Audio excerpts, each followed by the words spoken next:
Magandang araw mga kababayan, ako ang inyong kapuso, Josephine Soco. Ngayong araw matutuklasan nyo ang madilim na kwento sa kabila ng tagumpay ni Engineer Carl Cedric B. Flores. Magandang araw, Engineer. Kamusta ka naman? Okay lang po. Hi guys! Isa ka ng successful na engineer. Paano mo nakamit ang iyong pangarap? Self-reliance, simpleng pamumuhay, pananalig sa Diyos, at kapugian ko.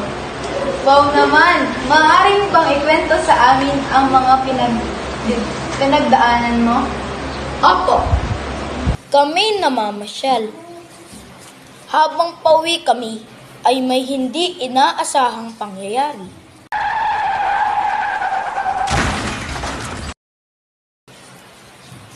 Tinulak nila ako upang ako'y maligtas.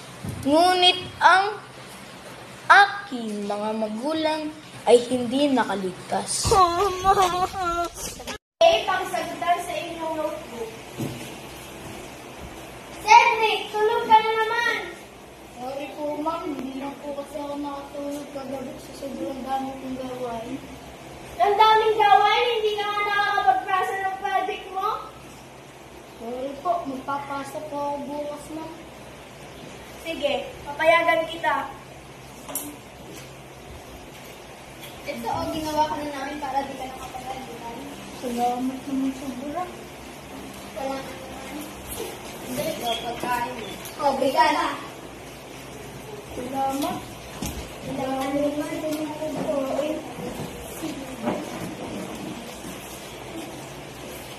Dumagdag din ang aking mga kaklase na may masamang impluwensya sa akin. Lalo akong na-depress at nawalan ng pag-asa sa sarili.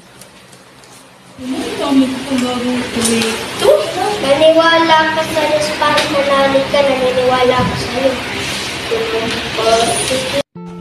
Bakal bote! Bakal bote! Bote. Kuya, bibili po ba kayo? Okay, bote po. Marami. Iyan, sa iyo na lang. Salamat po, kuya.